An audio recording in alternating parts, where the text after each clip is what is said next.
ça ne sert à rien de réciter le Coran si tu ne le mets pas en pratique. Un jour, le prophète alayhi salam a trouvé les compagnons de la mosquée en train de réciter le Coran. D'autres sont en train d'apprendre ce qui est interdit, ce qui est autorisé. Ainsi, le prophète alayhi salam les regarda et dit: apprenez tout ce que vous voulez. Par Allah, si vous ne les mettez pas en pratique, Allah ne va pas vous récompenser. Fin de citation. Ainsi, ce récit nous enseigne que la priorité de la science, c'est la pratique. Parce que celui-là qui a la connaissance sans pratique est comme des parfums sans odeur, est comme une ampoule qui est éteinte. Parce que le rôle de l'ampoule, c'est de briller, c'est d'éclairer. Mais si l'ampoule est éteinte, ou s'il y a quelque chose qui a fermé l'ampoule, alors l'ampoule perd sa valeur, son objectif. Ainsi est la science. Si tu n'arrives pas à mettre en pratique ce que tu sais, alors cette science n'est pas utile. Aujourd'hui, si le prophète alayhi salam était à notre époque, il dirait à des personnes qui sont sur les réseaux sociaux, ainsi qu'à des personnes qui sont dans la mosquée, et à des personnes qui ont mémorisé le Coran.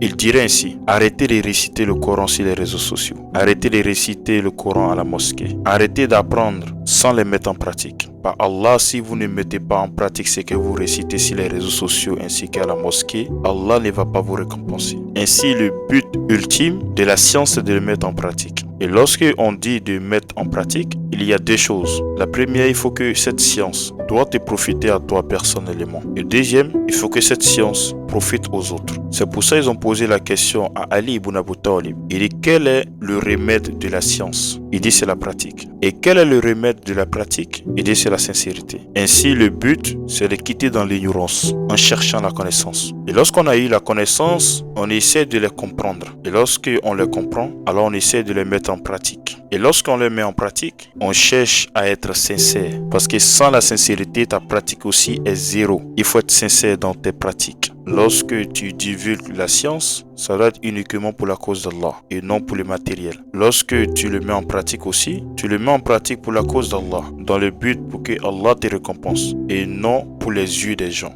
Ainsi mon frère, ainsi ma soeur, lorsque tu es ignorant, cherche la connaissance. Et lorsque tu as eu la connaissance, cherche la compréhension de cette connaissance. Et si tu as eu la compréhension de cette connaissance, alors mets-le en pratique. Et lorsque tu le mets en pratique, sois sincère. Ainsi, je vais m'arrêter ici et on se verra à la prochaine vidéo, Inch'Allah.